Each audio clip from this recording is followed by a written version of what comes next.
నమస్కారం ప్రజలారా, మా యూట్యూబ్ ఛానల్. నా పేరు రాజు. జూబ్లీహిల్స్ ఉప ఎన్నికలు హాట్గా ప్రచారాలు జరుగుతున్నాయి. అలాగే నామినేషన్ ప్రక్రియ కూడా స్టార్ట్ అవుతుంది. జూబ్లీహిల్స్ నియోజకవర్గం నుంచి బీఆర్ఎస్ అభ్యర్థిగా మాగంటి సునీత గారు టికెట్ ఇచ్చారు. అలాగే కాంగ్రెస్ నుంచి నవీన్ యాదవ్ గారు కూడా టికెట్ లభించింది. ఇంకా బీజేపీ నుంచి దీపక్ రెడ్డి గారికి టికెట్ స్పష్టత వచ్చిందండి. దీపక్ రెడ్డి గారు బీజేపీ తరఫున జూబ్లీహిల్స్ ఉప ఎన్నిక బరిలో నిలుస్తున్నారు. ముగ్గురు మధ్య ఫైటర్స్. ఇంకా ఎవరన్నా నామినేషన్ వేస్తారా, టీడీపీ తరఫున ఎవరన్నా నామినేషన్ వేస్తారా అనేది కూడా ఉత్కంఠగా ఉంది.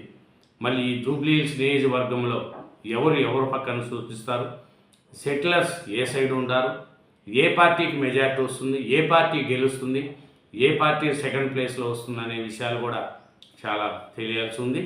ముఖ్యంగా చూసుకుంటే జూబ్లీహిల్స్ నియోజకవర్గం అనేది 1937లో జూబ్లీహిల్స్ మున్సిపాలిటీగా ఏర్పాటు అయిందండి. 1957లో అసెంబ్లీగా గుర్తించి తొలిసారిగా ఎన్నికలు జరిగినాయి. జూబ్లీహిల్స్ 40,000 జనాభా ఆవిర్భావం. నేడు రాజకీయ పార్టీలకు ఇది హాట్ సీట్.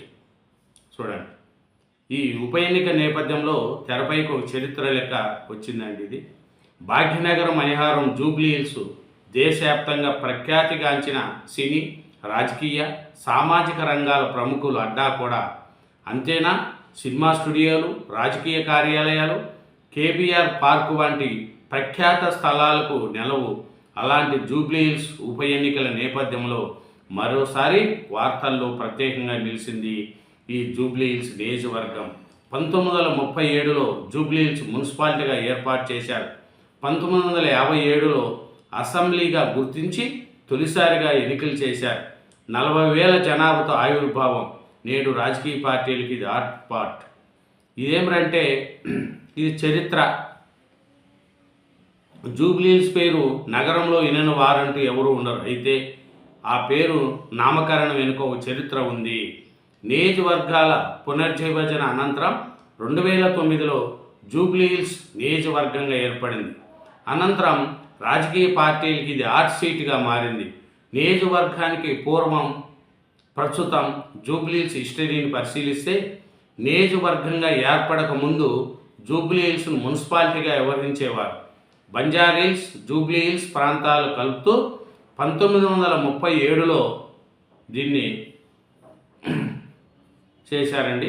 ఈ జూబ్లీహిల్స్ చూసుకుంటే ఇది చాలా హాట్ ప్లేస్. అట్లాంటి జూబ్లీహిల్స్లో పోటాపోటీలు నడుస్తున్నాయి.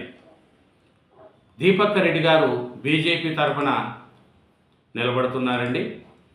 ఈ దీపక్ రెడ్డి గారి పరిస్థితి చూసుకుంటే ఆయన యొక్క రాజకీయ నేతృత్వం ఏమి, దీపక్ రెడ్డి గారి పరిస్థితి ఏమనేది కూడా ఒకసారి మనము తెలుసుకున్నాం. దీపక్ రెడ్డి గారి యొక్క పరిస్థితి కూడా మనం ఒకసారి చూసుకుంటే ఎవరు అతను, అతనుకు దీపక్ రెడ్డి గారికి యొక్క ఏమి. ఇప్పుడు నవీన్ యాదవ్ గారు లోకల్, యూసుఫ్ కూడా, ప్లస్ బీఆర్ఎస్ నుంచి వచ్చిన మాగంటి గోపీనాథ్ గారు సతీమణి 3 తడవల హ్యాట్రిక్ విజయంతో ప్రజల్లో మంచి పేరు సంపాదించుకున్నారు మాగంటి గోపీనాథ్ గారు. ఆయన సతీమణి గారికి ఇచ్చారు. మరి దీపక్ రెడ్డి గారి పరిస్థితి ఏమనేది కూడా ఒకసారి. జూబ్లీహిల్స్ బీజేపీ అభ్యర్థిగా దీపక్ రెడ్డి గారిని నియమిస్తూ పార్టీ కేంద్ర ఎన్నికల కమిటీ భేటీలో నిర్ణయం తీసుకున్నారండి. పార్టీ పార్లమెంటరీ బోర్డు ఆమోదముద్ర కూడా తెలిపింది. అతన్ని జూబ్లీహిల్స్ బీజేపీ అభ్యర్థిగా లంకల దీపక్ రెడ్డిని పేరు ఖరారు చేసినట్లు తెలుస్తుంది. ఇది జాతీయ నాయకత్వం కూడా ఎంపిక చేసినట్లు సమాచారం. ఏమంటే ఆదివారం ఢిల్లీలో జరిగిన బీజేపీ కేంద్ర ఎన్నికల కమిటీ సమావేశం చర్చించి నిర్ణయం తీసుకోగా పార్టీ పార్లమెంటు బోర్డు ఆమోదముద్ర వేసినట్లు తెలిసింది. జూబ్లీహిల్స్లో పోటీ కోసం దీపక్ రెడ్డి, కీర్తి రెడ్డి, పద్మ పేర్లతో కూడిన జాబితాను పార్టీ రాష్ట్ర అధ్యక్షుడు రామచంద్రరావు శనివారము పార్టీ జాతీయ నాయకత్వానికి అందించారు. ఆదివారం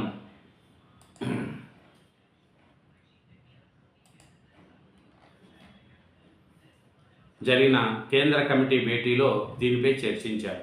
నియోజకవర్గంలో లక్షల మంది ముస్లిం ఓటర్ల నేపథ్యంలో బీజేపీ నుంచి ఎవరిని పోటీ పెడితే బాగుంటుందన్న దానిపై కసరత్తు చేసినట్లు కూడా తెలిసింది. హైదరాబాద్ లోక్సభ స్థానంలో పోటీ చేసిన మాధవీలత అభ్యర్థి అంశం కూడా ప్రస్తావనకు వచ్చినట్లు సమాచారం. తర్వాత ఢిల్లీలోని బీజేపీ కేంద్ర కార్యాలయంలో ప్రధాని మోడీ అధ్యక్షతన ఆదివారం జరిగిన బీజేపీ పార్లమెంటరీ బోర్డు సమావేశం జరిగింది. ఇందులోనూ దీపక్ రెడ్డి వైపే మొగ్గు చూపినట్లు తెలిసింది. కాబట్టి జూబ్లీహిల్స్ బీజేపీ అభ్యర్థిగా దీపక్ రెడ్డి పేరు ఖరారైనట్లు తెలుస్తుంది. ఎందుకంటే నేటి నుంచి నామినేషన్లు ఉంటాయండి. జూబ్లీహిల్స్ ఉప ఎన్నికల నోటిఫికేషన్ నేడే 21 వరకు నామినేషన్ దాఖలకు కూడా అవకాశాలు ఉన్నాయి. ఎందుకంటే జూబ్లీహిల్స్ అంటేనే ఒక ఆర్ట్. ఎందుకంటే దీంట్లో ఉండే సినీ ప్రముఖులు కావచ్చు, పెద్దలు, రాజకీయ నాయకులు, చాలా పెద్ద నియోజకవర్గం, సంపన్నులు ఉన్న నియోజకవర్గం జూబ్లీహిల్స్. బీఆర్ఎస్ నుంచి మాగంటి గోపీనాథ్ గారు సతీమణి సునీత గారు, కాంగ్రెస్ నుంచి నవీన్ యాదవ్ గారు, బీజేపీ నుంచి లంకల దీపక్ రెడ్డి గారు పోటీలో ఉన్నారు. ముగ్గురు మధ్య భారీగా పోటీ ఉంటుందండి. ఎందుకంటే సెటిలర్ ఓట్లు ఏ సైడు, కూటమి తరపున ఏమన్నా టీడీపీ వాళ్ళు బీజేపీకి ఓట్లు వేస్తారా, లేదు కాంగ్రెస్కి ఓట్లు వేస్తారా, సెటిలర్స్ ఏ సైడ్ ఉండాలి, టీడీపీ సానుభూతి పరులు ఎవరికి ఓట్లు వేయాలి, జనసేన వాళ్ళు ఎవరికి ఓట్లు వేయాలి అనేది కూడా ఉంటుంది. అదేగాక ఈ జూబ్లీహిల్స్లో కమ్మ సామాజిక వర్గం ఎక్కువ, సెటిలర్స్ కూడా ఎక్కువ, వ్యాపారస్తులు ఎక్కువ, సినీ ప్రముఖులు ఎక్కువ, రాజకీయ నాయకులు కూడా ఎక్కువ. కాబట్టి ఈ ముగ్గురులో ఎవరికి ఓట్లు పడతాయి, ఇంకా ఏమన్నా టీడీపీ నుంచి ఎవరన్నా నిలుస్తారా ఏమనేది కూడా మనకు ఇంకా తెలియాల్సి ఉంది. ఈ జూబ్లీహిల్స్ నియోజకవర్గం చాలా పెద్దది. ఎందుకంటే ఈ జూబ్లీహిల్స్లో చాలామంది సంపన్నులు అందరూ కూడా ఈ ప్రాంతంలో నిలుస్తూ ఉంటారు. ఈ ఉప ఎన్నికల్లో బీజేపీ అభ్యర్థిగా దీపక్ రెడ్డి పేరును జాతీయ పార్టీ నాయకత్వం కూడా ఎంపిక చేసినట్లు కూడా మనకు సమాచారం. దీంట్లో ఆమోదముద్రం కూడా చేసింది. దీంట్లో బీజేపీ తరఫున దీపక్ రెడ్డి, కీర్తి రెడ్డి, పద్మ పేర్లతో కూడా జాబితాను ప్రకటిస్తే లంకల దీపక్ రెడ్డి గారికి అవకాశం ఉన్నదనేది కూడా తెలుస్తుంది. ఈ మాధవీలత గారు అని కూడా చూశారు, కానీ దీపక్ రెడ్డి వైపే మొగ్గు చూపినట్లు కూడా తెలుస్తుంది. కాబట్టి బీజేపీ తరఫున లంకల దీపక్ రెడ్డి గారిని పోటీగా నిలబెట్టారు. కాబట్టి దీపక్ రెడ్డి గారు బీజేపీ తరఫున గట్టిగా పోటీ ఇస్తారనేది కూడా తెలుస్తుంది. ఇంకా చూసుకుంటే దీంట్లో సినీ ప్రముఖులు ఎక్కువ, రాజకీయ నాయకులు కూడా ఎక్కువ. ఇది ఒక సంపన్న నియోజకవర్గం ఇది అనేది. కాబట్టి దీపక్ రెడ్డి గారికి టీడీపీ వాళ్ళు సపోర్ట్ చేస్తారా, జనసేన వాళ్ళు సపోర్ట్ చేస్తారనేది కూడా తెలియాలి. కాబట్టి దీపక్ రెడ్డి గారు బీజేపీ తరఫున బరిలోకి దిగుతున్నట్లు ఉప ఎన్నికల్లో 3 పార్టీలు కూడా కుస్తీ పడుతున్నాయి. మేమంటే మేము అని. ఒక్కొక్క పార్టీకి ఒక్కొక్క చరిత్ర ఉంది. మాగంటి గోపీనాథ్ గారికి 3 తడవలు గెలిచిన చరిత్ర ఉంది. కాంగ్రెస్ పార్టీకి బలమైన క్యాడర్ ఉందని దానికి ఒక చరిత్ర ఉంది. బీజేపీకి సపోర్టు, బీజేపీతో పాటు టీడీపీ, జనసేన ప్లస్ సెటిలర్స్ ఏ వైపు మొగ్గు చూపుతారు అనేది కూడా తెలుస్తుంది. కాబట్టి బీజేపీ అభ్యర్థికి కూడా దీపక్ రెడ్డి గారికి కూడా బలమైన నాయకత్వం, సెటిలర్స్ ఓట్లు, టీడీపీ ఓట్లు, జనసేన ఓట్లు పడతాయని ఆశతో బీజేపీ వాళ్ళు ఉన్నారు. ఇదేనండి జూబ్లీహిల్స్ ఉప ఎన్నికలో బీజేపీ అభ్యర్థిగా దీపక్ రెడ్డి గారు టికెట్ కన్ఫర్మ్ చేశారండి కేంద్రం committee. Thank you very much. ఛానల్ను సబ్స్క్రైబ్ చేయండి, నా వీడియోను లైక్ చేయండి. Thank you.